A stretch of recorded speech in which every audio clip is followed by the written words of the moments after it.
Entonces, bueno, vamos a seguir continuando con la segunda sesión de Ayurveda para ir avanzando en los términos que estuvimos comentando en la sesión anterior, que creo que nos quedamos en el biotipo Vata y vamos a compartir pantalla. Vamos a ver. Eso es. Vamos a ponerlo en modo lectura, que sea así grande para que podáis verlo. Ahí está.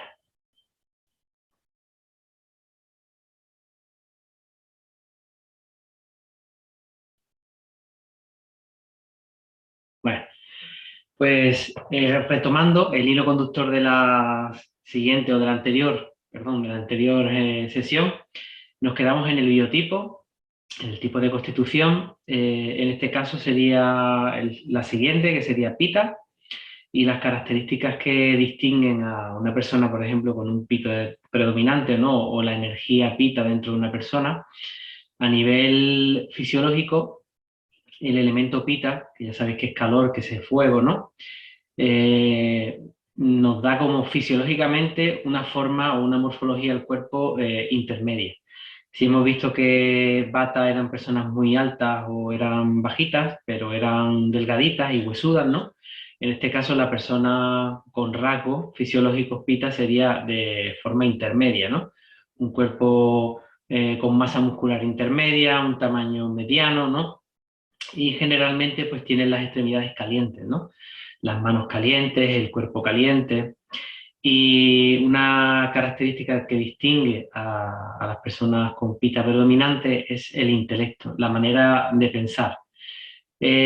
Agudo me refiero en este caso, en este contexto, a actuar rápido, ¿no? A tratar de buscar la solución rápida en la cabeza y poder actuar de forma elocuente y buscando todos los resquicios y todas las posibilidades, analizando para poder dar la percepción más correcta o más concreta de una idea, ¿no? Entonces, bueno, pues tienen respuesta rápida, fácil palabra, resolución concreta, ¿no? Y bueno, a nivel también fisiológico, en su vello o en su cabello suelen tener canas de forma prematura. También suelen ser personas que pierden el cabello rápido. Y bueno, y de buen apetito y su sistema digestivo trabaja bastante bien, tienen un acné bastante compensado.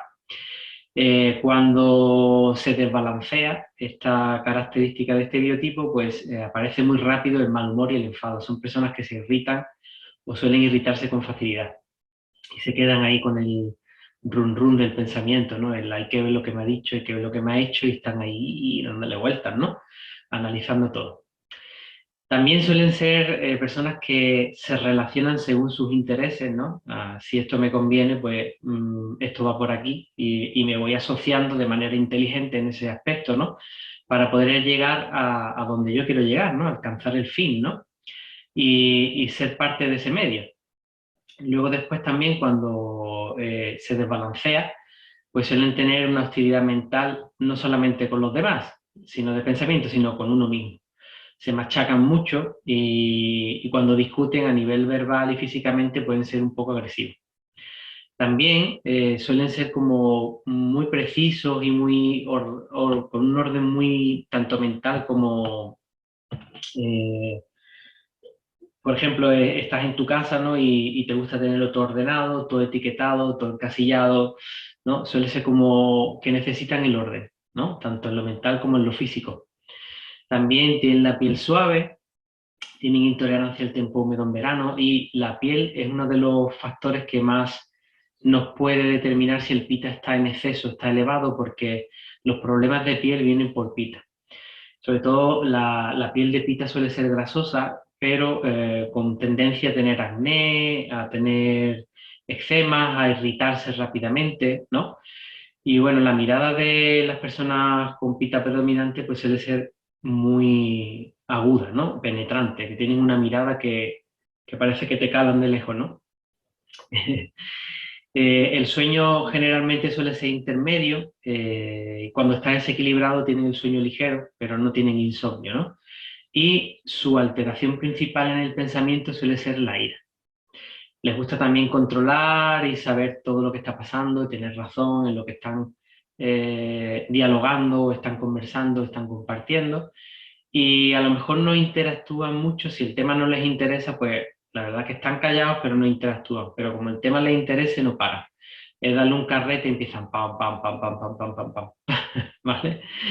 Y a nivel fisiológico tienen buena capacidad de digerir y transformar a todos los niveles la energía del cuerpo, tanto la nutrición, ¿no? Todo el alimento que nos viene de fuera, como por ejemplo un proceso energético. Son capaces de almacenar esa energía y soltarla en el momento que hace falta, ¿no? Para poder actuar, ¿no? Son muy accionadores en este caso.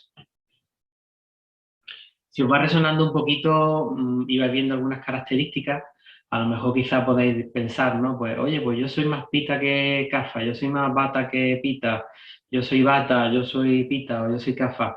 Y es normal que veamos estos rasgos generales y nos sintamos representados en algún momento de nuestra vida porque todos tenemos estos tres biotipos. Esas tres energías, esas tres cualidades, esas tres energías vienen a formar parte del ser humano.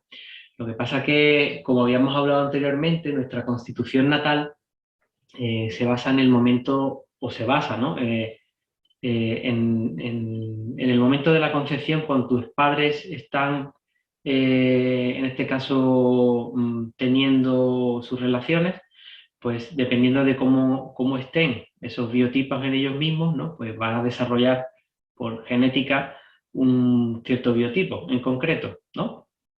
Y a partir de ahí, una vez que se va modificando con la edad, con los cambios de la maduración sexual, los hábitos de pensamiento, las actividades físicas, ¿no? Cómo te relacionas, todo eso va modificando esa cualidad, ¿no? Esa constitución de nacimiento.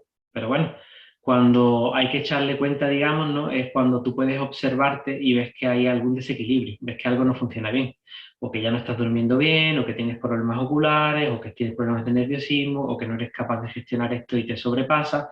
Entonces ahí es cuando hay que observarse, ¿no? Y ahí podemos determinar incluso que cuál de las tres energías o cuál de los tres biotipos está por las nubes, ¿no? En este caso, ¿no? Y se está desbalanceando. Eso ya una vez que profundicemos, ¿no? Y podéis ver, ¿no? Vaya a sentir eso mucho más y vais a ser capaces de poder observarlo, ¿no? Bueno, y por último, el biotipo CAFA, que como habíamos dicho, CAFA era agua biológica que une, ¿no? Que era el sostén, ¿no? El agua que cohesiona, ¿no? Que une la tierra y une el agua y que da estabilidad al cuerpo, a las estructuras del cuerpo, ¿no? A los huesos, a los tendones, a los músculos, ¿no? A la masa corporal, ¿no? Este fluido, ¿qué es lo que hace? Sirve para lubricar tanto las articulaciones como para llenar los espacios que hay dentro del cuerpo. En este caso, el espacio de la cavidad pleural, de los pulmones, el espacio del pericardio del corazón, la linfa y el sistema inmunológico, ¿no? Y es el dosha que une, cohesiona, ¿no? A esas dos potencias, en este caso, a Vata y a Pitta, ¿no? Que cuando van por separado, pues ¿no? Pues no funciona la cosa porque se pueden desequilibrar uno tirando del otro, pero CAFA digamos que es el que asienta, los recoge, los controla en ese aspecto, ¿no? Y los equilibra. Esto proporciona pues una calma mental, una tolerancia y CAFA, por ejemplo, el biotipo CAFA o la energía CAFA se aloja en el pecho, en la zona de garganta, en la zona de cabeza también, en el páncreas, en los costados, zona de estómago, ¿no? Se representa también en la linfa, como hemos dicho, en la grasa, y la sede principal sería como el estómago.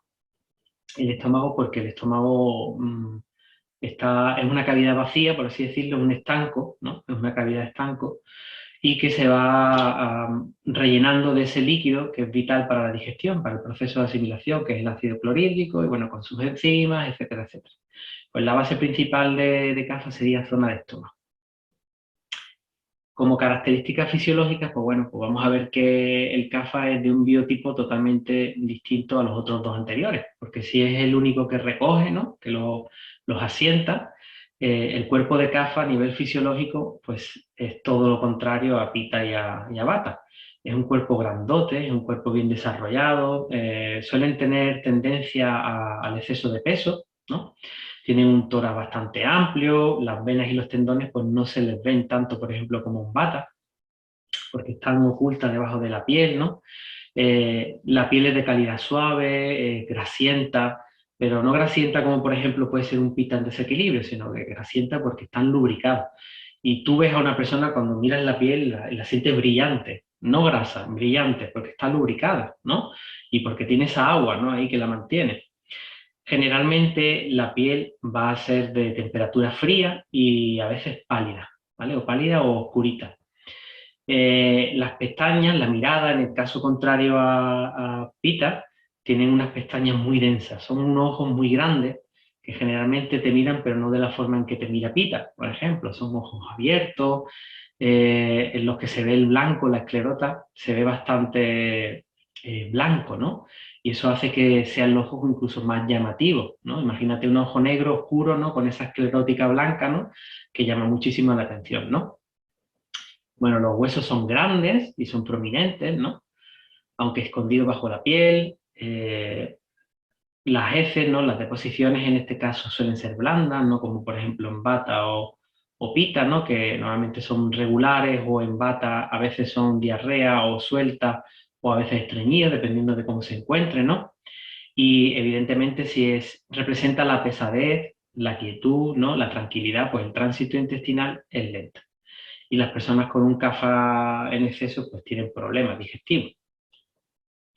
Y al contrario que Pita, pues la transpiración, la sudoración pues moderada y a veces pues es falta, ¿no? Porque ya de hecho tienen bastante agua, pero son capaces de mantener ese agua dentro y a la hora de sudar pues no sudan mucho a no ser que haya un desequilibrio, ¿no? Con lo cual empiezan a liberar cantidades industriales de ese agua, ¿no? Por así decirlo. Bueno, y el sueño de las personas CAFA suele ser pesado, profundo, prolongado, generalmente les gusta quedarse en la cama mucho tiempo. Y la característica que les diferencia de humor, por ejemplo, con respecto a los dos biotipos, pues sería la paciencia. Son personas muy tranquilas, son personas tolerantes, benevolentes, cariñosas, ¿no? Y que cuando entran a una sala o un espacio, ellas no tienen que decir que están ahí, ¿no? No tienen que manifestarse de alguna forma. La presencia del CAFA es bastante fuerte. Entonces tú sabes, cuando entra una persona CAFA, estas personas que las ves grandota, que tienes ganas de abrazarla, pues eso es una persona CAFA. Y bueno, el lado, digamos, o el aspecto negativo a nivel de tendencia, ¿no? De comportamiento, pues sería que cuando presentan desequilibrio, pues las personas CAFA suelen ser avariciosas. Avariciosas, son muy apegadas, suelen tener envidia y son muy posesivas. Generalmente tienen muchos bienes y se dice que las personas CAFA son bastante ricas, ¿no? O bastante adineradas porque guardan, ¿no? Ese dinero. La comprensión a nivel de pensamiento es lenta, pero son bastante estables. Cuando toman una idea empiezan a darle vuelta, vuelta, vuelta, vuelta, la están pensando, la están madurando, pero cuando toman la decisión, la toman en concreto y en definitiva, como que están muy seguros de haber tomado la decisión correcta. También se dice que tienen una memoria fuerte, una memoria resistente a largo plazo. Y otra cosa que me gustaría que no he puesto ahí en el tema CAFA, sería que estas personas cuando están practicando, por ejemplo, o, o empiezan a practicar ejercicio físico, ¿no? Porque les cuesta, ¿no? Ellos ya se cansan antes de llegar, tú les muestras el camino, pero ellos ya se cansan antes. Entonces, para motivar a una persona en un CAFA con desequilibrio tienes que tener bastante maña, sobre todo para sobrellevar ese arranque de esa inercia que les cuesta, ¿no? Pero lo bueno que tiene, lo positivo, es que cuando arrancan, no paran. De los tres biotipos, realmente son los más constantes, aunque parezca que no. El biotipo CAFA es el más constante. Cuando empiezas a darle una actividad que le gusta, que le motiva, suelen ser muy, pero que muy constantes, son muy leales, ¿vale? Bueno, y hasta ahí las características. Si ya sabéis, os veis como representados, os veis como, oye, pues yo me siento de esta manera, sí, puede ser que lo sintáis, porque lo que he dicho anteriormente, estas tres energías o estos tres biotipos están dentro de nosotros, ¿no? Y se manifiestan también dependiendo de la estación, de nuestra edad, de nuestra maduración, ¿no? Se presentan también con el clima, en exceso o en déficit, ¿no? Pero generalmente lo que hemos dicho siempre va a ser el exceso, más que el déficit, ¿vale? Y es normal. Entonces, bueno, también os vais a encontrar pues que por internet hay un montón de test que se dan, ¿no? Para saber qué porcentaje eres bata, qué porcentaje eres pita o qué porcentaje eres kapha. Pero yo siempre digo lo mismo. Ayurveda no se trata solamente de saber si eres kapha, bata o pita. Que es importante, sí, claro, es importante para saber y observarte y escucharte y saber por dónde ir, ¿no? Cuando te encuentras perdido o no encuentras respuesta a lo que te está pasando, ¿no? Entonces es importante saber de qué estás hecho y cómo se está transformando tu cuerpo, ¿no? Y hacia qué dirección está tomando tu cuerpo. Entonces es importante, pero la mayoría de test que te puedes encontrar por internet, pues la verdad es que son muy impersonales, son bastante impersonales. Eh, yo tengo preguntas de cuando estuve ahí en India, ¿no? Y tengo la serie de preguntas que te realizan normalmente en el hospital ayurvédico, tanto en Kerala como en Varkala. Y bueno, pues sí, son bastante acertadas y son preguntas que, bueno, pues que pueden tener mucha diferenciación de matices, pero para eso después de las preguntas está el diagnóstico, con el pulso, con la esclerótica del ojo, a través de la lengua, a través de más cosas. Y es cierto que las preguntas te ayudan muchísimo a entender, sobre todo a cómo responde la pregunta la persona con su lenguaje no verbal.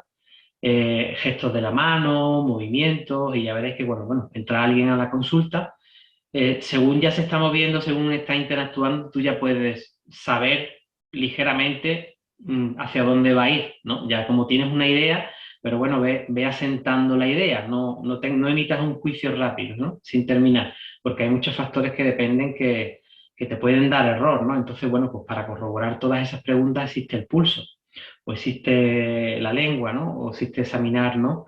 Tu cuerpo físico, la esclerótica del ojo, más cositas, ¿vale? Bueno, pues vamos a ver la combinación que existe. Hemos dicho que generalmente suelen ser o uno el que predomina o dos, y en algunos casos pues tres, ¿no? Que sería la predominancia o lo que conocemos como tridosha, ¿no? Bueno, pues Vata Pitta sería una de las combinaciones más comunes. Luego tendremos otra combinación que es Vata Kapha, que está, digamos, cuando hago es porque es una de las más delicadas, porque el dosha más delicado en este caso es Vata, se desequilibra muy rápido. Es el que hay que tenerle mayor atención en ese aspecto. Luego después tenemos una más extraña que es Pitta Kapha, y luego después tenemos la tridosha, que serían Vata Pitta Kapha en este aspecto. ¿Vale?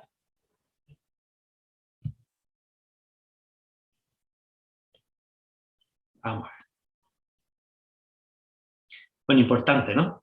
Como veis aquí, ¿no? La triguna, que son las tres cualidades, sattvas, rayas y tamas, ¿no? Y la tridosha se relacionan de manera que interactúan. Y que se desequilibren esas tres energías, esa triguna, ¿no? Esas cualidades universales, hacen que la tridosha también se desequilibre, ¿no? Dándole un aspecto negativo más que positivo, ¿no? Cuando se desequilibran en exceso. Normalmente la salud mental, física y emocional está completamente ligada a esos tres aspectos, a esas tres energías, ¿no? Y el equilibrio de lo que depende es de factores individuales que se puedan usar para cambiar la dirección de esa energía usando el sentido común, como yo decía al principio, ¿no? Ayurveda es muy de sentido común, muy de sentido común, ¿vale? Entonces, viendo que esto va hacia allá, lo único que tienes que hacer es llevarlo hacia el lado contrario, en este caso, cuando se ha ido por las nubes.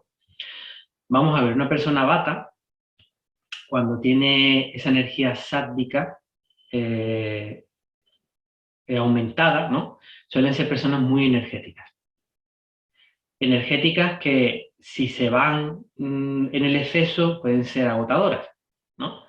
Pero bueno, en general cuando encuentran sattvas, son personas con energía, que tienen buenas capacidades para trabajar y trabajar en equipo, ¿no?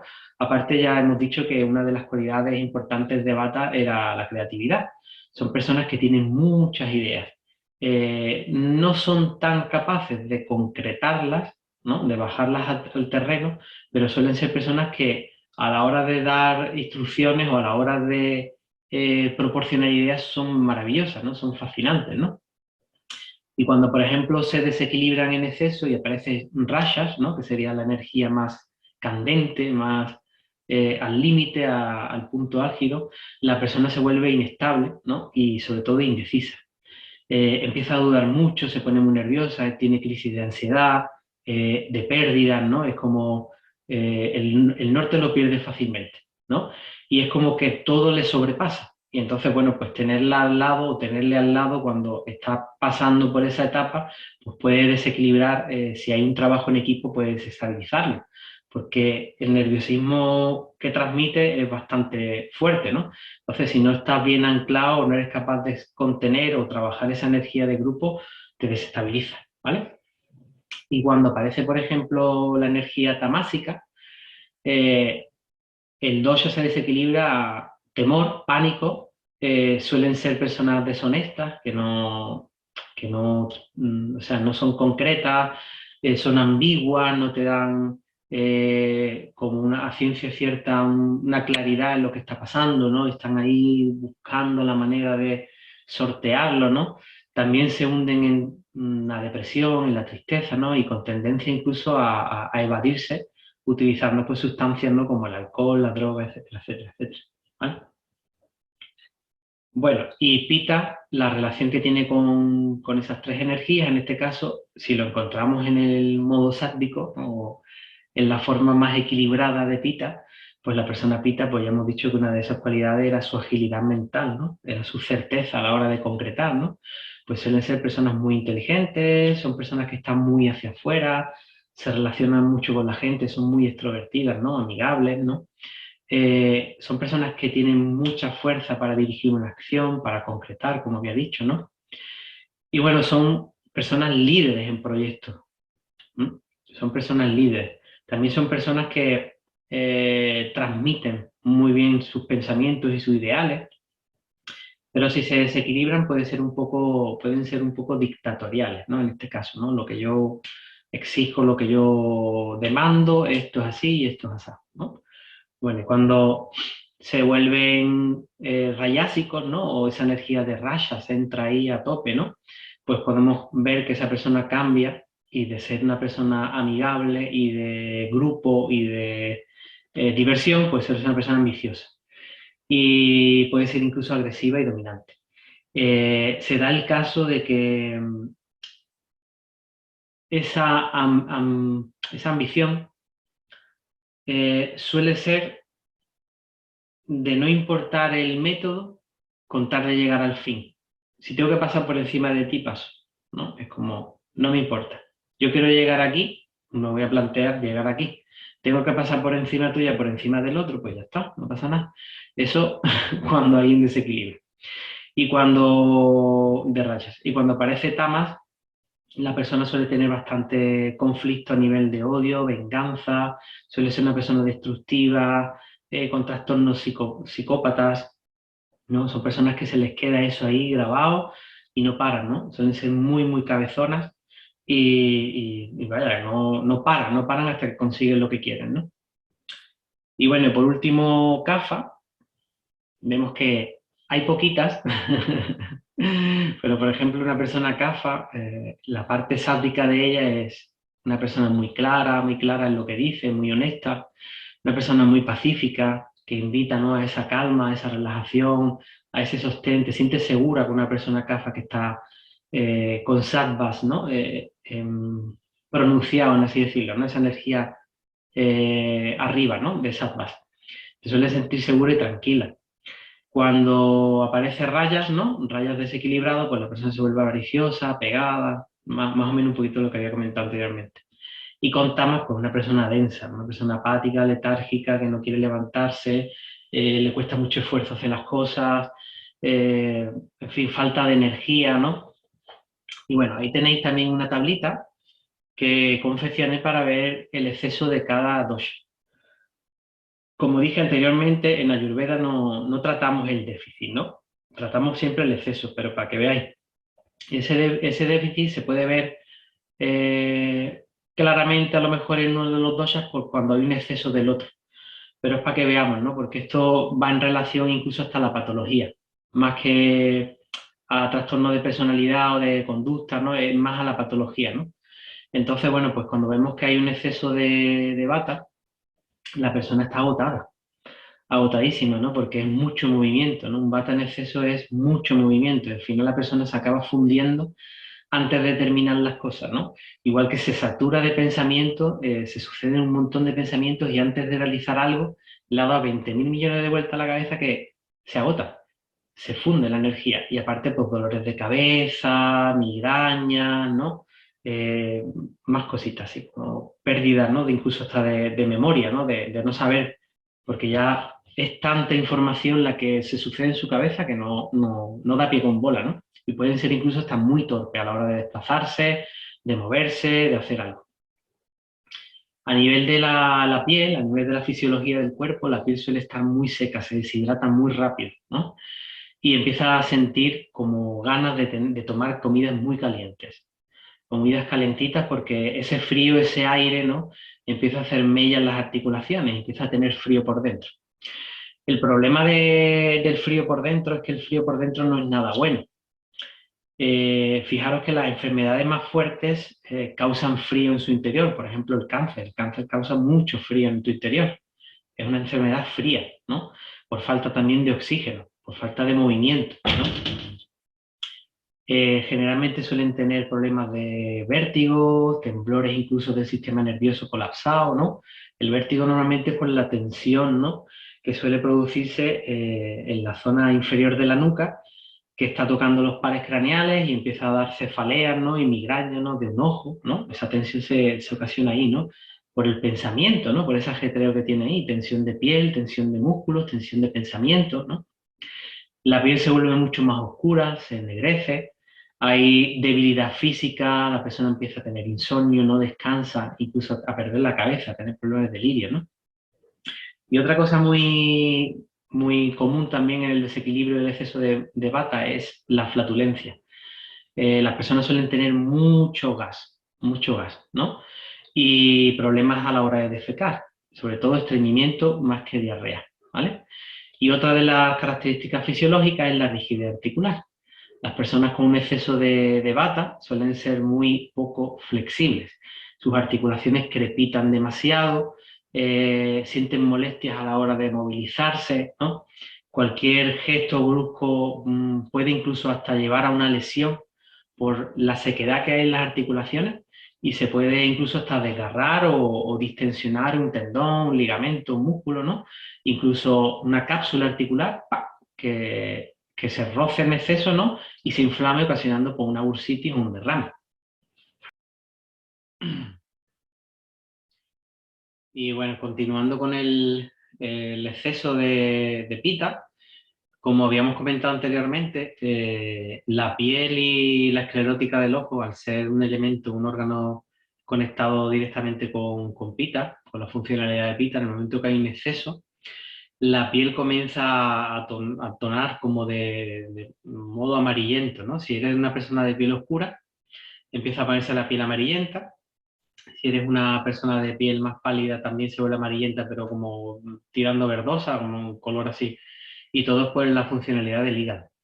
Entonces los ojos, la esclerótica, lo más blanquito de interior, pues también se torna de color amarillo o incluso rojizo, ¿no? Las heces y la orina se vuelven más amarillentas, incluso cambian de olor, se pueden ser como mucho más ácidas, mucho más fuertes, ¿no? Puesto que el metabolismo del hígado, la bilis no se produce de buena calidad. Y entonces al no producirse de buena calidad, pues la asimilación de nutrientes en el proceso digestivo es diferente, ¿no? Cambia. Y tienes como déficit de absorción de nutrientes quizá en el intestino también. Volviendo al calor, no ese fuego interno que tiene Pita, cuando está en exceso, pues siente como una necesidad de comidas frías, ¿no? Hay que escucharse, ¿no? Cuando empiezas a sentir, uy, pues por temporadas es verdad que ahora me está apeteciendo más comer esto que lo otro, eso es muy importante. La autoescucha, ¿no? Y saber qué te está pidiendo el cuerpo, pues es lo que te falta o que te sobra, ¿no? En el caso de que haya un desequilibrio excesivo, que te puedes ver relacionado por todas estas cosas que estamos viendo, ¿qué te está pidiendo es que te falta, ¿no? Te falta a lo mejor un poquito más de frío porque hay un exceso de calor, en este caso, ¿no? Y bueno, con respecto al sueño, las personas pitas ya sabéis que, bueno, hemos dicho que tienen un sueño moderado, pero no es que vayan de repente a caer en insomnio, pero son personas que se van a despertar en mitad de la noche muy rápidamente. Si eres de estas que está ligada al ritmo natural del sueño, digamos, ¿no? Acostarte entre las 9:30 y las 10 de la noche, una hora temprana, ¿no? Como las gallinas en el campo. Y levantarte muy temprano con el sol, ¿no? Si te acuestas temprano, te vas a levantar como incluso 2 horas después de haberte acostado. Que eso suele ser entre las 11 y la 1 y las 1 y las 3 de la mañana, probablemente. Entonces, eso te está mandando te está mandando un mensaje al cuerpo de que hay un problema quizás, ¿no? En hígado vesicular biliar, probablemente, ¿no? Que tiene que ver también con pita. Luego después, ya hemos visto que Pita, su cuerpo es de musculatura normal, ¿no? Así que no está muy delgado, está musculado en este caso, y siente que tiene pérdida a la hora de realizar ciertos tipos de movimientos, los músculos están como ligeramente atrofiados, ¿no? Ahí se nota un cansancio y una pérdida de fuerza. Y sobre todo, bueno, pues ya el fuego alterado en exceso, pues irritabilidad, ¿no? Y sobre todo son personas muy celosas cuando están en ese aspecto desequilibrado, sobre todo con territorio, con posesiones y bueno, pues todo ese tipo de vínculos a lo material. También se sienten desubicadas, como en el caso de una pérdida, ¿no? de ubicación como bata, ¿no? Y el exceso de olor y los granos en la piel, pues también se ven, ¿no? O sea, el exceso de grasa en la piel aflora y se percibe que, bueno, pues mucho granito, mucha roncha, lo que hablábamos anteriormente, ¿no? Y el olor del cuerpo es muy fuerte. Empieza a tener un olor más fuerte de lo normal, ¿no? La sudoración, en las zonas más profundas, axila o a nivel de cuello, a nivel de tronco, a nivel de ingle, ¿no? Eso emana, ¿no? O sea, mucho más olor que en otras situaciones normales. Y bueno, pues CAFA, terminando con CAFA, si ya de por sí CAFA es pesado, ¿no? Y su digestión es lenta, pues la digestión va a ser mucho más débil, ¿no? Con lo cual va a tener bastantes problemas. Va a tener bastantes problemas a la hora que si la digestión es débil puede tener problemas de estómago, dolores, ¿no? La producción de los fluidos digestivos va a ser de baja calidad, la mitad de la absorción de los nutrientes no va a ser completa, no va a ser procesada adecuadamente. Hay un exceso de salivación, pero no quiere decir que la saliva te vaya a ayudar a digerir rápidamente todo, ¿no? Porque realmente siempre utilizamos, ¿no? La saliva es la que primero digiere los alimentos, pero la segunda digestión, que es la del estómago, se produce mucho más lenta, muchísimo más lenta, entonces da problemas a la hora de la asimilación de nutrientes y a la hora de acumulación de toxinas. En este caso, hay un exceso de líquido en el cuerpo, de fluidos, ¿no? Porque ya sabéis que CAFA, ¿no? Representa a ese agua, ¿no? Esa tierra y ese agua, ¿no? Eh, con respecto a la sensación de pesadez, cansancio y de frío en el cuerpo, ¿no? Se magnifica también, ¿no? A nivel mental hay una falta de motivación enorme, monstruosa, ¿no?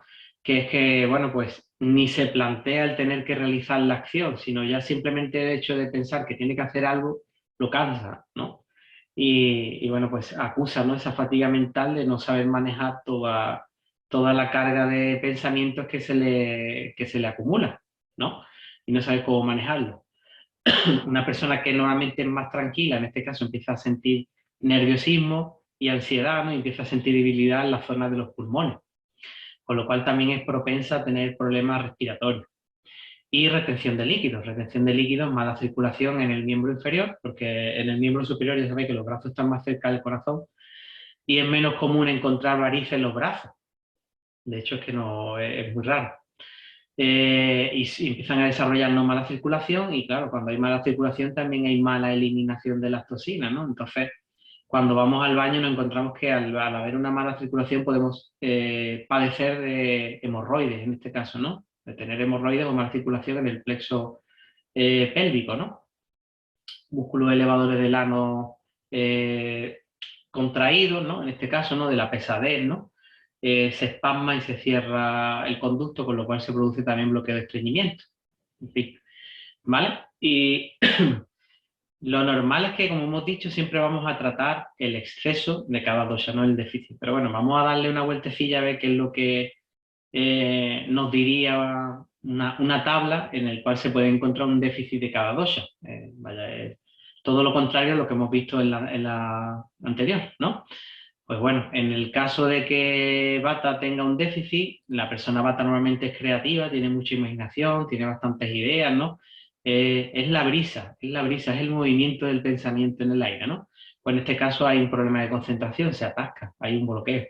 Bloqueo de no puedo. En plan, no puedo y es no puedo. O sea, se atasca ahí y no hace tampoco por avanzar, ¿no? Porque es que se bloquea. Evidentemente hay un bloqueo físico y mental, ¿no? Es como no le deja ni reaccionar, ¿no? También hay una incapacidad de realizar pues, proyectos, de trabajar, hay una pérdida de conciencia, se encuentra desubicado, como hemos visto antes con Pita, ¿no? Hay un aumento de CAFA, con lo cual todo lo que pertenece a CAFA se empieza a manifestar en Bata, ¿no? Esa pesadez, esa lentitud, esa apatía, esa frialdad, ¿no? También le ataca al sistema respiratorio, hay dificultad respiratoria, con lo cual hay una sensación de nerviosismo y ansiedad marcada, ¿no? Porque está ese bloqueo que no la deja accionar, ¿no? En este caso.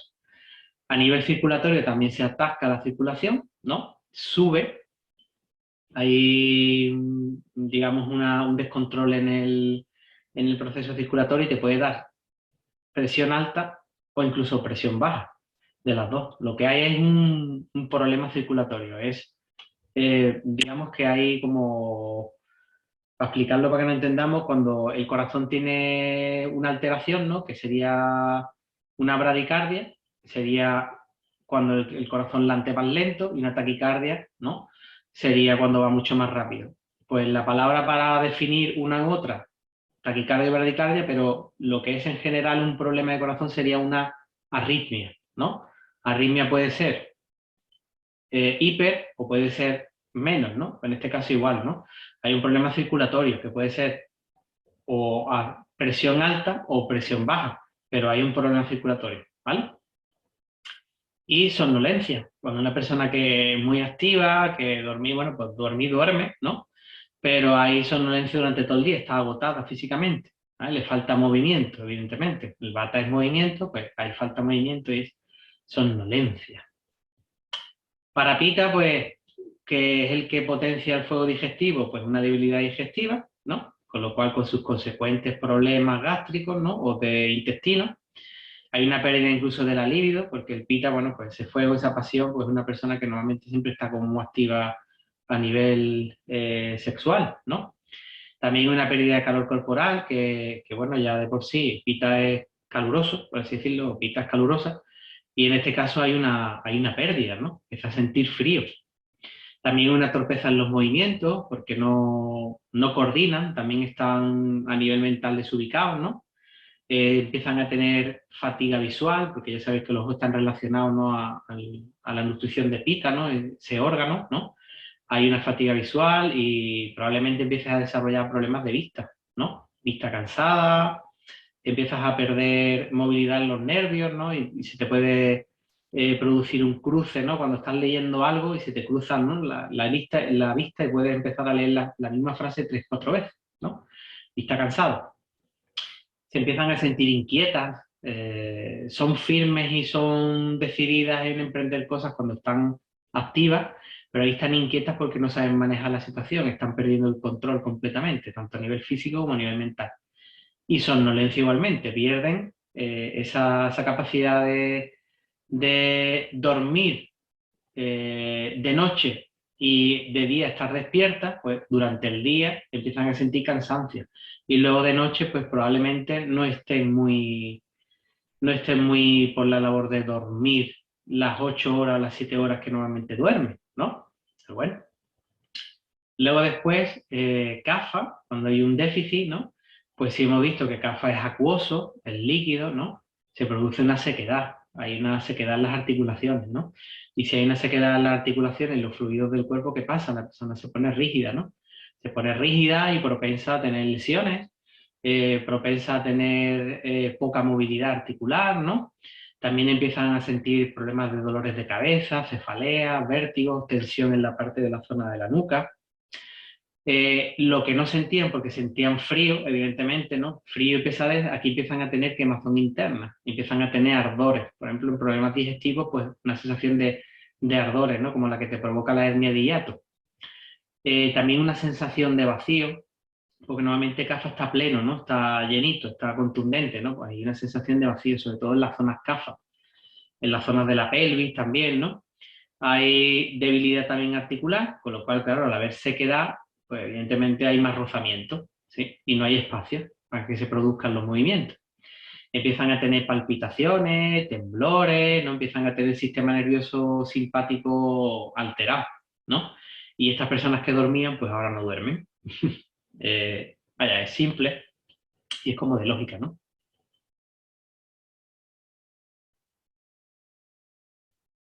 Vale. Bueno, pues vamos a hacer un pequeño resumen de lo que vendría ahora. Ya tenemos el concepto de lo que es la tridosha, ¿no? Vata, Pitta y Kapha. Pues ahora vamos a ver cómo estas manifestaciones de las energías sutiles en cada dosha, en este caso prana, tellas y ollas, serían las que están relacionadas a nivel con los doshas. En este caso, prana es la energía vital, ¿no? O el aliento de vida, como yo siempre digo cuando estamos haciendo clases de pranayama, ¿no? Bueno, pues prana es una palabra que a mí me encanta por las dos terminaciones, las dos raíces que tiene, ¿no? Aquello que viaja cómodamente o aquello que viaja adecuadamente, ¿no? Entonces la energía siempre tiene que influir, ¿no? Entonces prana está como muy bien nominada, ¿no? A nivel de palabra, ¿no? Aquello que viaja adecuadamente. Entonces prana es una energía que está relacionada a Vata y es la que mantiene pues, el equilibrio entre el cuerpo y la mente, las funciones sobre todo a nivel mental, ¿no? Psicofísica, la respiración, la circulación, la excreción, la eliminación de todas esas toxinas que tenemos en el cuerpo. Tellas sería la manifestación sutil, ¿no? Tellas estaría ligada al fuego, porque Tellas es calor, ¿no? Estaría asociada a Pita y a Agni, ¿no? Al fuego digestivo, ¿no? Pues en este caso Tella es la responsable de la inteligencia, del razonamiento, del enfoque, la disciplina, de, de esa materialización del pensamiento y de esa chispa que hace falta para que se muevan las cosas, para que se produzcan, ¿no? Esa intención, ¿vale? Tella es como la intención, ¿no? Y la voluntad del ser humano. Y está también encargada, en este caso, es una sutil energía que está encargada en el metabolismo de los nutrientes del organismo. Y ollas, en este caso, como se considera fluido primordial, que es su transcripción literal, ¿no? Está relacionada a Kapha, evidentemente, ¿no? Y es la fuerza mental que le falta a Kapha. Es la que refuerza, es la que cohesiona, ese agua que cohesiona, ¿no? Ese agua que une a Pita y a Vata, ¿no? Pues lo mismo. Ese agua que cuida, que refuerza nuestro sistema inmune, ¿no? Que es el agua vital que le da vida a todos los tejidos de nuestro organismo, el que trae también la paz a nivel físico, a nivel mental, que nos conecta con ese espacio de bienestar que se nos va, ¿no? Es nuestra parte más espiritual, ¿no? Bajada a tierra, ¿sí? Y hay una importante relación entre los tres, entre prana, tella y ollas, con el sistema, por ejemplo, reproductivo, porque la semilla nace de un equilibrio entre esos tres. Fijaros, la semilla, nuestro fluido reproductivo, ¿no? Está relacionado con el aliento vital, que es la energía, ¿no? Que hace falta para que se produzca la vida. Tella sería ese calor que es necesario para que dentro de esa energía se caliente esa chispa y se produzca un movimiento, y olla es el que termina de darle forma, digamos, ¿no? A esa chispa que se ha producido, ¿no? Y en este caso, cuando hacemos prácticas de yoga o prácticas de asana, podemos incluir esto que estamos viendo de Ayurveda, puesto que en las prácticas antiguas se tenía mucho en cuenta el cómo mantener esa energía vital sin gastarla innecesariamente, que era a través del celibato, ¿no? Y es verdad que se dice que, bueno, en Ayurveda se dice, ¿no? Que si tienes una vida sexual o gastas esa energía vital, esa energía universal, la gastas adecuadamente, el cuerpo se sostiene con eso, ¿no? Entonces, en el momento que haya un desuso, ¿no? Por un exceso de uso, pues se agotan esas tres energías, ¿no? Tanto la chispa vital como la energía vital que tú coges del exterior, y como el sostén. Entonces eso nos deja, digamos, incapacitados y nuestros doshas se disparatan, ¿no? ¿Sí? Entonces, bueno, pero eso son técnicas también un poco de la época shramana, ¿no? La filosofía del yoga clásico viene de época shramana, que es época de esfuerzo, ¿no? Shramana significa con esfuerzo, ¿no? Y realmente nos enseñaban una visión, mm, por así decirlo, separándonos de este mundo material, ¿no? Es como muy ascético todo, me voy a la montaña, me separo de la sociedad, no tengo relaciones sexuales, no me relaciono con otras personas, me dedico con devoción a esto, ¿no? Y bueno, pues sí, habrá gente que le funciona, pero ya os digo, son técnicas como muy antiguas, que no es que no sean válidas, pero son muy antiguas y como que te llevan a separarte del todo, de la unidad, ¿no? Cuando realmente yoga es unión, ¿no? Y no sé si os ha pasado, ¿no? En vuestra vida, ¿no? Que yo lo hablo por mi experiencia. Yo cuando empecé a practicar yoga, me metí en el otro extremo de lo que es lo clásico, ¿sabes? Y me aislé completamente casi del mundo, ¿no?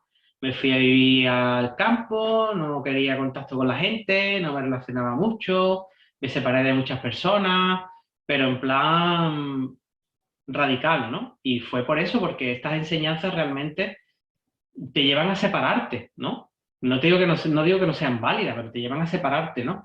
Entonces yo creo que ahora, ¿no? En este periodo de mi vida creo que es incluir más cosas, ¿no? Es un periodo más inclusivo, ¿no? Como que estas prácticas son antiguas, están ahí, ¿no? Y te llevan, ¿no? Por un sendero, pero estamos viviendo a nivel social, pues, en una época en la que todo está muy conectado, ¿no? Entonces, bueno, pues creo en el equilibrio entre el mundo material y el mundo espiritual, ¿no? Como ver, ¿no? Como no apartarme, pero sí a nivel personal, pues utilizar esas enseñanzas, ¿no? En lo que más me resuena, pues utilizarlas, ¿no? En mi propio camino de crecimiento personal y de servicio a los demás, ¿no? Como no separarme, ¿no? Como ir a alcanzar el samadhi yo solo, ¿no? Por el bien común, ¿no? Bueno,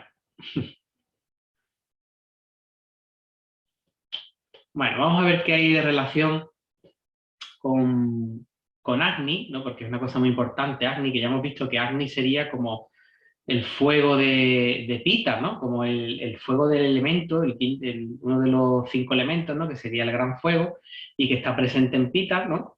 Y que ¿por qué es tan importante Agni? Bueno, porque es importante porque el fuego de Agni hace que tu cuerpo se nutra.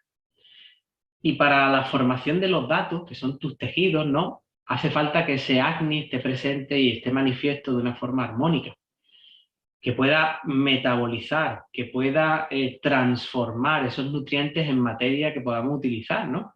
Entonces, bueno, pues la hemos entendido hasta ahora que hemos ido hablando como Agni, como fuego, ¿no? Como el Pancha Mahabhuta, como el elemento que está presente en Pita. Pero sabemos también que cada dosha tiene una parte de Agni, ¿no? Tiene un funcionamiento determinado. Entonces, hay un Agni en Vata, hay un Agni en Kapha y hay un Agni en Pita, porque todos tenemos metabolismo, ¿no? Y eso serían como los subdoshas, ¿no? En este caso de Pita, ¿no? Que están asociados a un Agni, ¿no? Entonces, cada dosha también tiene una serie de subdoshas que están asociados también a ese Agni, ¿vale? A ese gran Agni que está situado en el estómago, ¿no? Que es Yataragni, ¿no? Que es el más importante de todos, ¿no? Y es el que le da y reparte esa energía a todos nuestros tejidos y a nuestros doshas, los va nutriendo, ¿no? Se reconoce en Ayurveda que hay como 13 tipos de Agni, ¿no? Y que también están asociados a los órganos de los 5 sentidos, ¿no? Con los que percibimos nuestra realidad, y los diferentes tipos de Agni nutren al dosha, a los tejidos y a los órganos de los sentidos que están asociados a ese dosha, por ejemplo, ¿no? Aquí viene un esquemita en los que están los 13 tipos de Agni, ¿no? Que Yataragni sería el grande, el más importante, el que está en el centro, en el estómago, ¿no? Y es el que se encarga de la digestión, de la absorción de los alimentos, ¿no? El intestino delgado, el que, digamos, hace el gran esfuerzo, ¿no? Yataragni, ¿no? Después estarían los Dhatu Agnis, que serían 7, como los 7 tejidos, ¿no? Y que van de la mano con cada uno de los 7. ¿vale? Por ejemplo, el del plasma, ¿no? Que sería rasa, pues si el plasma se llama rasa, pues Agni unido a rasa nos da rasa Agni. El Agni de Rakta, ¿no?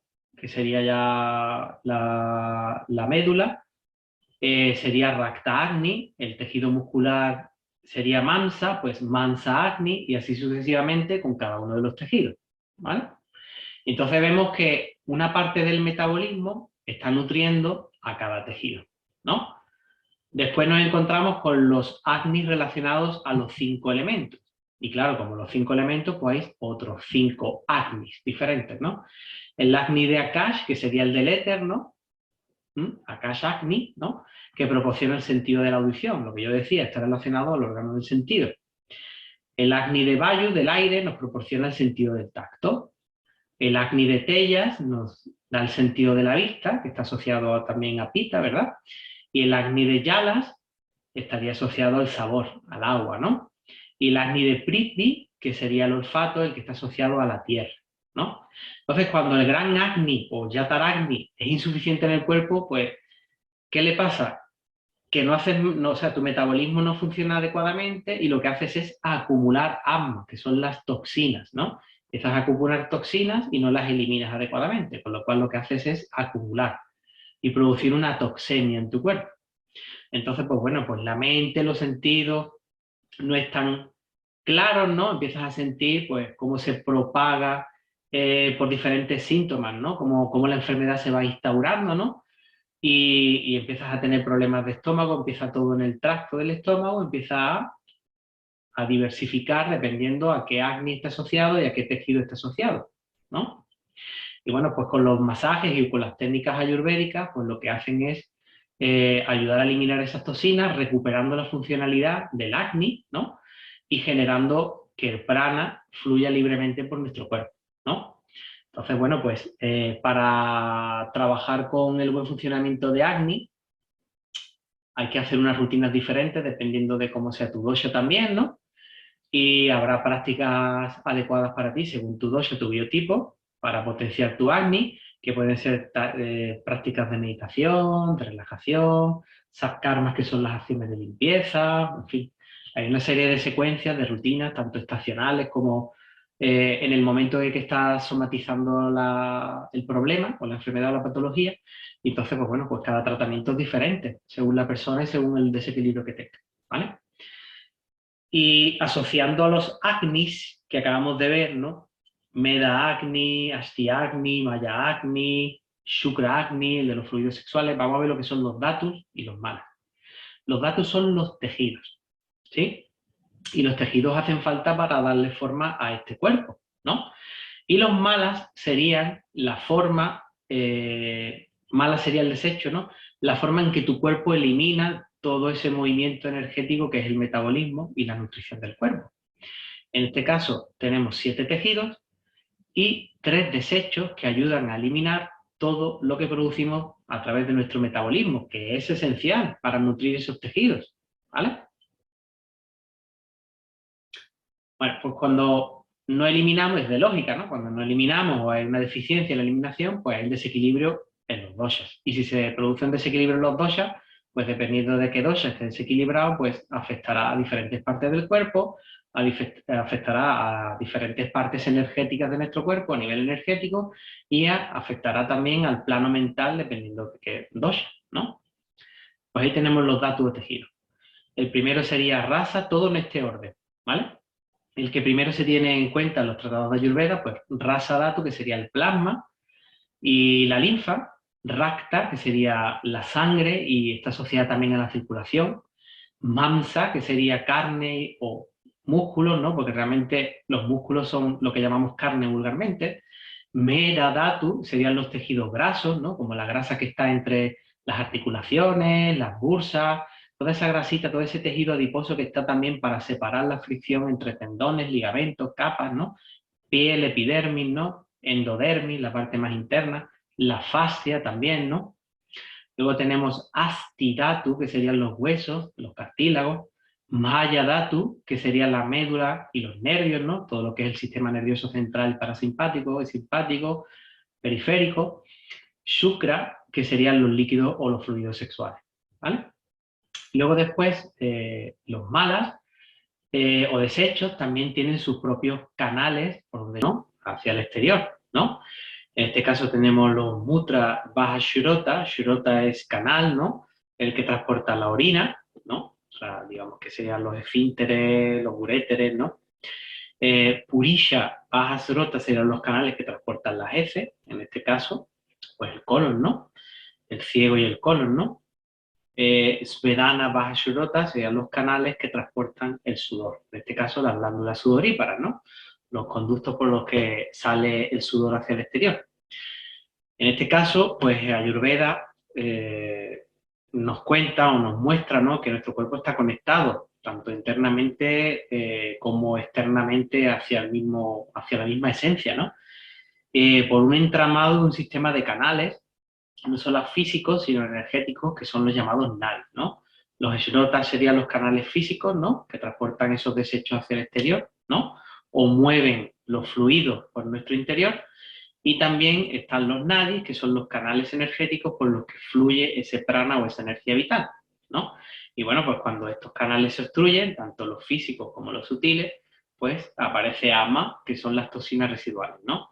Y una falta de flujo energético hace que la persona enferme. Está claro. Vale, pues tenemos 3 canales que están conectados hacia el exterior, que son los que sacan esos desechos hacia el exterior, ¿no? Prana baja shurota, que sería el que elimina lo que el prana ha utilizado en su interior, lo que ha dado fruto al metabolismo a través de la respiración, el dióxido de carbono, fruto de ese metabolismo, ¿no? Ese sería el canal prana baja shurota, a través de la exhalación, ¿no? Nuestras fosas nasales o nuestra boca, faringe o laringe. Udaka baja shurota sería el canal que transporta el agua, e incluso también dicen en algunos textos que transporta la linfa. Es que realmente, bueno, la linfa está compuesta en su mayoría por agua, ¿no? Entonces, bueno, pues realmente son canales que transportan agua, ¿no? Y desechos, ¿no? Que serían los conductos que van parejitos a las arteriolas o las vénulas o los capilares sanguíneos que extraen ese sobrante de agua del plasma, ¿no? Y donde van algunas proteínas o algunos desechos, es lo que llamamos linfa. Esos serían los canales linfáticos, ¿no? Los que transportan esa linfa, ese fluido, ¿no? Acuoso, que es agua, al fin y al cabo, ¿no? Luego tenemos Ana baja shurota, que sería el más grande y que corresponde al tracto digestivo, con lo cual nos está diciendo que sería la parte final del colon, ¿no? Por la que salen las heces hacia el exterior. Luego después tenemos los canales de los datus, porque nuestros tejidos también fabrican sus desechos y también reciben nutrición. ¿Y de quién reciben la nutrición? Pues del acné, ¿no? De ese metabolismo, de ese calor, de ese movimiento, de ese fuego, ¿no? Pues tenemos los datus correspondientes con sus canales, que serían el rasa baja shurota, con el plasma y la linfa, el rakta, que serían los canales que transportan la sangre, mansa baja shurota, los canales que transportan la nutrición al músculo, y son canales de fascia también, meda baja shurota, que serían los canales por los cuales fluye la formación del tejido graso, en este caso, Ashti baja shurota, que serían los canales por los que se nutre el hueso, que realmente el hueso es estanco, ¿no? Estanco por fuera, pero está lleno de poritos. Y esos poritos son los agujeritos que también se llaman en anatomía agujeros nutricios, ¿no? Agujeros nutricios, y son por los cuales entra esa nutrición y entra esa energía, ¿no? Esos agujeritos pues, son destinados a que penetren pues la sangre, el nervio, las venitas, ¿no? Para eliminar los desechos, ¿no? Entonces, bueno, pues esos canales son los que entran, ¿no? Dentro del hueso. Luego después tenemos el maya baja shurota, que serían canales por los cuales se nutre la médula ósea, los nervios y el sistema nervioso central, el cerebro, y el shukra, por los cuales se nutre el fluido del esperma y de los óvulos, ¿vale? También en la mujer existen unos canales hacia el exterior extra que no existen en los hombres, evidentemente son los canales que llevan la menstruación, en este caso por el cuello del cervix, ¿no? Y se llama Artava baja shurota, y el Stangia baja shurota son los canales que llevan la leche materna hacia el exterior a través de la glándula mamaria, ¿no? Del pezón. Entonces, bueno, cuando esos canales también se bloquean, imaginaros, ¿no? Pues se puede producir también una infección, ¿sí? Pues listo, para que entendiéramos un poco que, bueno, todo está conectado y todo tiene un tipo de ida y vuelta, una nutrición. De hecho, hay dos teorías interesantes en Ayurveda, que una es más clásica y otra es más moderna, con las cuales nos dice que la importancia que tiene el Agni es tan, digamos que vital, porque una teoría sostiene que el Agni crea el primer tejido, ¿no? En este caso, ¿no? Rasa, ¿no? En este caso, una vez que se crea ese tejido, se crea el otro. Una vez que se ha creado el otro, se crea el siguiente, y así consecutivo. Así que si nos dice que si el Agni no le da nutrición a uno de los tejidos y se bloquea, el resto no se produce, o se produce en deficiencia, ¿no? Y la siguiente teoría, que es la un poquito más moderna, él nos dice que el Agni produce esa energía, ¿no? Ese fuego produce esa energía, esa nutrición, y que cada tejido va picoteando y va cogiendo lo que le hace falta para sobrevivir. Porque si nos vamos a dar cuenta, si la primera teoría fuera como más a rajatabla, en el momento que se bloquea uno de los tejidos, el cuerpo se muere, ¿no? Si nos ponemos a pensar, ¿no? Entonces, pues bueno, pues creo que es la segunda.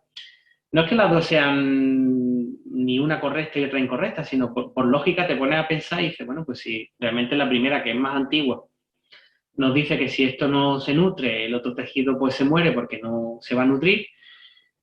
Siento realmente que a través de las técnicas más modernas hoy en día se le puede dar como una teoría un poco más eh, como estudiada, ¿no? En ese caso, ¿no? Porque yo creo que también los tejidos van cogiendo pues las proteínas que le hacen falta, los componentes que le hacen falta para su crecimiento.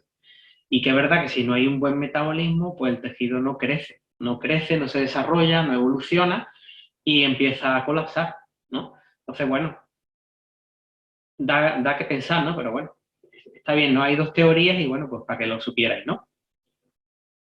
Yo no es que me decante por una o por otra, pero sí, que me pongo a pensarlo con perspectiva y pienso, bueno, la primera tiene sentido porque tiene que haber una nutrición, pero lo que no tiene sentido es que si no se nutre uno, se bloquea, el otro ya se muere, ¿no?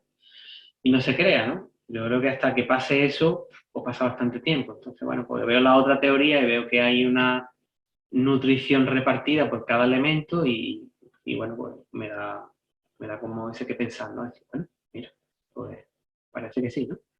Vale, pues metiéndonos en la filosofía Vedanta, eh, vamos a entrar a la parte de nuestros cuerpos. Nuestro cuerpo físico como tal evoluciona y para que evolucione tenemos que ser conscientes, como hacen estas filosofías orientales, ¿no? Es tener en cuenta no solamente nuestro cuerpo físico, que no solamente somos este envoltorio, sino que hay algo más allá, ¿no? Hay un envoltorio que está formado por algo material, un envoltorio que está formado por algo energético, otro envoltorio que nos conecta con lo más sutil, que serían los pensamientos, ¿no? Y hay otro envoltorio que se conecta pues con Purusha, ¿no? Por así decirlo, ¿no? Con la esencia de todo, ¿no? Entonces, bueno, pues ellos, ¿no? Según la filosofía Vedanta, distinguían 5 cuerpos o 5 cosas o 5 envolturas que deberíamos cuidar, deberíamos estar atentos a nutrirlas, ¿no? En este caso, pues dependiendo de con qué técnica podemos desarrollarnos, pues con unos buenos hábitos alimenticios, con meditación, con prácticas físicas, con prácticas de meditación, es nutrir ese cuerpo, no solamente a lo que ya hemos visto, ¿no? Pasamos el carro a otro plano, ¿no? Vale, pues aquí tenemos los 5 o las 5 envolturas o los 5 cuerpos, ¿no? Y entre ellos vamos a ver el primero, que es el más denso, y por el cual luego pues, nos conectamos a todos realmente. Lo denso se conecta a lo sutil y lo sutil se conecta a lo denso. O sea, como hay una escala de subida y una de bajada. Si lo más denso está mal y no se nutre, el resto pues se va, ¿no? Se va al garete, por así decirlo, ¿no? Y si esa parte sutil no la potenciamos, al final se empieza a manifestar algo físico, ¿no? Y se somatiza o se presenta una anomalía, una patología, ¿no? Pues vamos a ir a ver cómo evolucionamos teniendo conciencia de nuestros 5 cuerpos, ¿no? Nuestras 5 envolturas. En este caso, los koshas, ¿no? Annamaya kosha literalmente significa envoltura de alimento, ¿no? Y que hace referencia, digamos, a nuestro cuerpo físico, ¿no? A todo este amasijo de carne, músculos, tendones, ligamentos, sistema nervioso, sistema circulatorio y todos los demás sistemas, ¿no? Que le dan forma a este cuerpo, ¿no? Entonces, claro, si es un cuerpo hecho de lo que comemos, es importante, ¿no? Nutrirnos, ¿no? Es tener una buena alimentación, crear un espacio para que ese alimento nos nutra adecuadamente, ¿no? Y por eso no solamente es importante cómo comerlo, sino también cómo nutrirnos a través de qué alimento, pues con sus sabores, con sus olores, con la energía que le imbuimos a la hora de cocinar, de prepararnos, esa intención es nutrir ese alimento con algo sutil, imbuirlo, luego ingerirlo y darle su espacio, darle ese akash, ¿no? O sea, no comer entre horas, no comer por gula, ¿no? Como tener como algo más equilibrado. Así que bueno, como he puesto yo aquí, ¿no? Sí que somos lo que comemos, ¿no? Y eso lo tenemos claro. Bueno, el siguiente cuerpo, la siguiente envoltura sería Pranamaya Kosha, ¿no? Que, como hemos visto, Prana, ¿no? Es la principal, ¿no? Maya Kosha sería envoltura energética, ¿no? Prana, Maya, esa separación entre nuestro cuerpo energético y nuestro cuerpo físico, ¿no? Ese velo, ¿no? Esa ilusoria, ¿no? Que nos separa por una línea casi nada, ¿no? Una línea que no es tangible, pero que está ahí, ¿no? Y bueno, como hemos mencionado, pues sería una envoltura energética, que está relacionada directamente con el prana.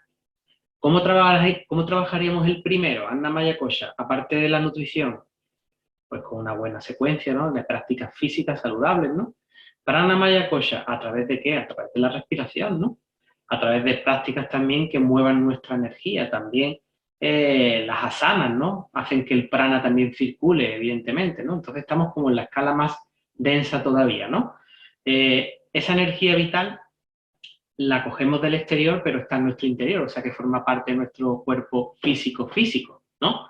Así que bueno, estamos todavía en una parte más densa. La práctica de asana y sobre todo el pranayama hace que esa energía que recibimos esté nivelada, esté armónica, la cuidemos, la mantengamos, la preservemos, ¿no? Y que hagamos uso de ella adecuadamente, ¿vale? Luego tenemos mano maya kosha, que mano viene de la raíz de manas, mente, ¿no? No de la mente abstracta o la mente subjetiva, sino la mente como pensamiento, una mente consciente y una mente subconsciente, ¿no? Ese conjuntito que tenemos aquí, ¿no? Que lo forma nuestro sistema límbico por parte del subconsciente y por nuestra mente racional, por nuestro encéfalo, ¿no? Nuestros hemisferios que nos hacen discernir, ¿no? Y que nos hacen actuar, ¿no? En este caso, mano maya kosha sería nuestra envoltura, nuestro cuerpo mental. Y este es el que capta, digamos, se conecta hacia el exterior con los órganos de los sentidos, ¿no? Y a través de nuestros oídos, de nuestra piel, de nuestra lengua, de nuestra vista, de nuestro olfato, ¿no? De nuestro tacto, ¿no? Podemos percibir diferentes sensaciones, ¿no?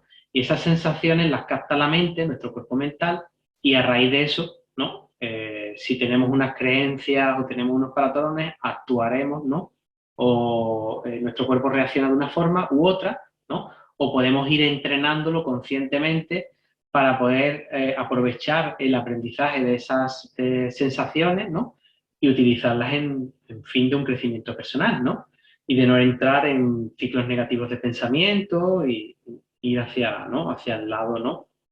Que influye en nuestro estado vital, ¿no? Un lado negativo que influiría en nuestro, lado vital, en nuestro estado vital, ¿vale? Entonces, bueno, pues se alimenta de información, de todas las experiencias que hemos vivido, ¿no?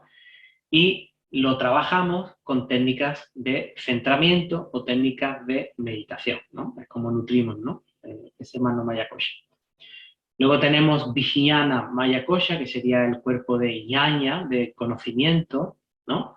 Es una envoltura que llegamos a una capa ya más sutil, la mente es sutil, pues ya vamos un plano más allá, ¿no? Sería como el conocimiento sin razonamiento, sería lo que ya, esta sabiduría que está dentro de nosotros, ¿no? Que llamamos también como intelecto superior o intuición, ¿no? Que nos conecta sin ningún juicio a todo lo que está pasando en nuestro cuerpo y en nuestra mente, ¿no?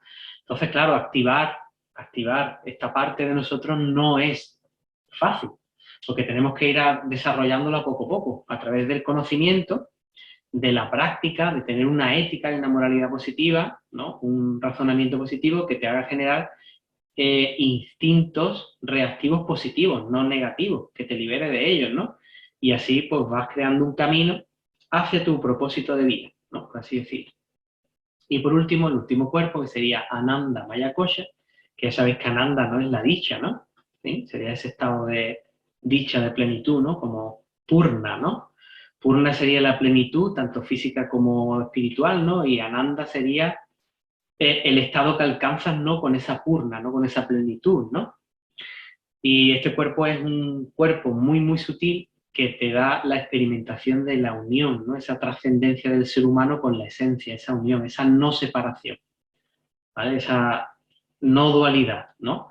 Pero claro, hasta llegar ahí, pues bueno, existe una liberación, un camino de moksha, ¿no? Hacia la liberación, ¿no? Y que probablemente alcancemos, ¿no? En algunos momentos de nuestra vida, pero creo, ¿no? A nivel personal, que la dicha plena, cuando te separas de una envoltura física como nuestro cuerpo, ¿no? Quizás, ¿no? Más allá, encontremos ese estado constante, ¿no? Ananda Maya Kosha.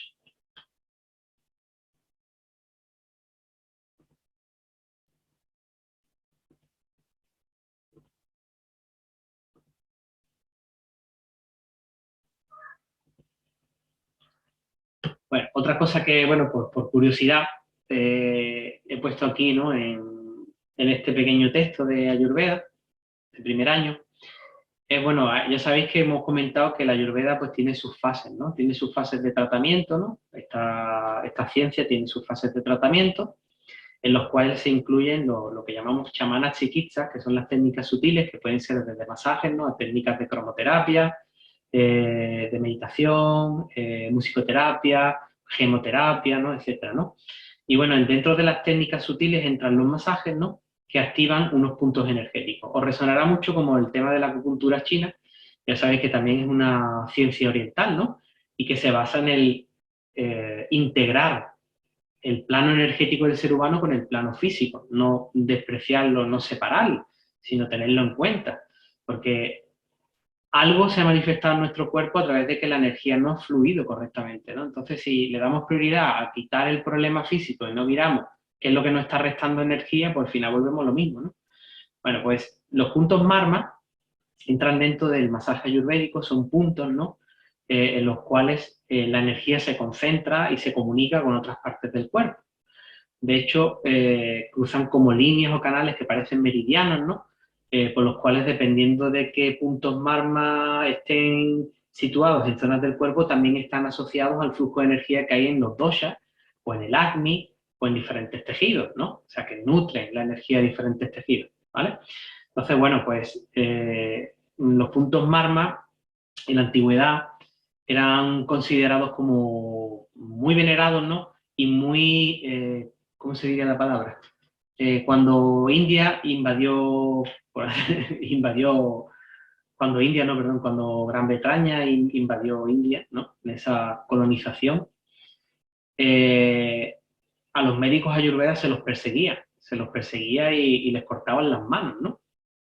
Porque se decía que los médicos ayurvedas eran capaces de quitar la vida de una persona con solo tocar X puntos marmas, ¿no? Podían cortar el flujo de energía y matar a una persona. Entonces, bueno, pues los médicos ayurveda pues, fueron muy perseguidos cuando hubo la invasión británica, ¿no? Y todo ese conocimiento que también estaba en el norte del Valle del Indo, hacia arriba, empezó a desplazarse hacia el sur.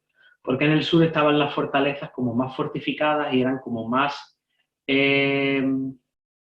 sea, estaban más destinadas a proteger y podían cumplir la posición de preservar, ¿no? Y entonces, claro, pues ellos buscando asilio se instalaron en la zona sur, ¿no?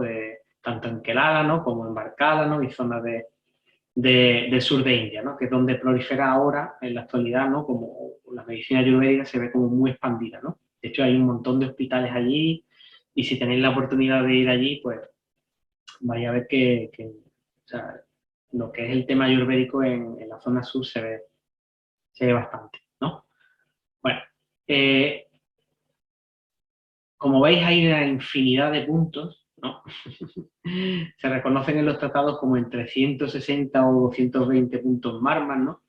Y que en la terapia se usan unos 107, ¿no? En estos casos, la utilización de los puntos Marman es para reactivar el flujo de energía que se ha perdido, dependiendo de los doshas que estén eh, digamos, desequilibrados, ¿no? O del tejido que esté desequilibrado y de cómo conectar esos puntos marma a través de esos canales, a través del masaje, presionándolos, ¿no? A través de la piel, activando el sistema nervioso, activando energéticamente lo que hay debajo y en ese punto marma, y que eso se conecta a diferentes canales, ¿no? Entonces, bueno, pues las técnicas, pues, son dependiendo de los puntos, pues, presiones, esparcimientos, movimientos de abanico, sobre todo estimular la zona, ¿vale? Para que el bloqueo no se quede ahí. Porque, claro, evidentemente no solamente vamos a tener en cuenta el punto marma, sino el tejido que hay por encima, la piel, ¿no? Y que probablemente en una zona donde no hay energía, donde no fluye bien la energía, el tejido tendrá más adherencia, ¿no? ¿Sí? Entonces, bueno, pues por eso el masaje lo que hace es tratar de reactivar ese flujo y liberar simplemente y darle rienda suelta a que la energía vuelva a canalizarse hacia donde debe. ¿Sí? Bueno, y para terminar así, lo que nos aporta, ¿no? la medicina ayurveda, esta ciencia de vivir, ¿no?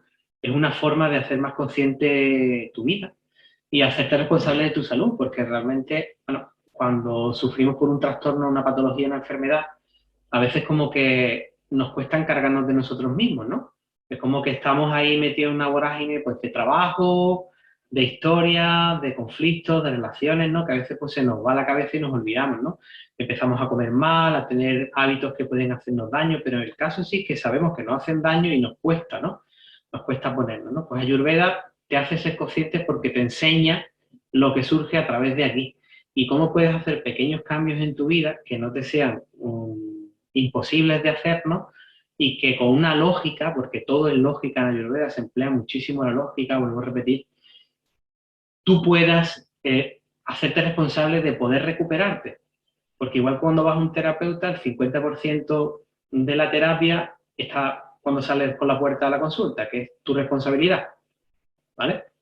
Y que le saques el mayor partido posible a vivir de una manera armónica, en equilibrio, ¿no? Con plenitud y que te encuentres con una vitalidad enorme, ¿no? ¿Sí? Pues nada. Aquí hay unos consejillos que he dejado al final del texto, pero son cosas muy lógicas también, ¿verdad? Levantándote temprano y no estar mucho tiempo remoloneando en la cama. También es verdad que con las épocas del cambio del año, en invierno, pues se levanta quizá a lo mejor uno más tarde, porque realmente se tiene que levantar con el sol, ¿no? O un poquito antes de que salga el sol, ¿no? Y acostarse cuando se va el sol, evidentemente, ¿no? Pues levantarse temprano hace bien, dedicarle 10 minutos al día a respirar tranquilito, simplemente respirar, no hace falta que hagáis ninguna técnica complicada. 10 minutos al día respirando harán que potencies mucho más, ¿no? La capacidad pulmonar y que llegue más oxígeno a tus tejidos. Si en vez de 10 minutos, cuando pasan unos meses, te dedicas 20 minutos, 30 minutos a respirar, también empezarás a meditar seguramente, porque la respiración y la meditación casi te van cogidas de la mano, lo que el pensamiento. Observar tu lengua, cuando te levantes por la mañana, el tipo de saliva que tienes, si es densa, no, si tu lengua está agrieteada, ¿no? Pues bueno, limpiarse la lengua, pues está bien, ¿no? Quitarse esas toxinas que van acumulándose durante la noche, ¿no? Y ahí, pues con un raspador de cobre, que es el que utilizamos en la Ayurveda, pues nos limpiamos, ¿no? La lengüita y luego después nuestros dientes, ¿no? Esa sería como la rutina diaria que deberíamos hacer, ¿no? Y normalmente se hacen enjuagues con aceite de sésamo tibio, no frío, ¿no? Que lo que hace es reforzar la salud de las encías y de potenciar una buena salivación, ¿no? De no tener una saliva demasiada, con un pH descontrolado, ¿no? También beber vasitos de agua tibia, que eso lo sabéis, con trocitos de limón, ¿no? Con jengibre, ¿no? En fin, como que eso sea lo primero que te metas en el cuerpo. Un poquito de agüita tibia, ¿no? También lo puedes meter en un recipiente de cobre, que haya estado toda la noche reposando en él, ¿no? Porque el cobre realmente es un elemento que en la naturaleza no está muy biodisponible, ¿no? Pero el cobre es muy importante para la formación del pelo, del cabello, de la uña, para muchas cosas, ¿no?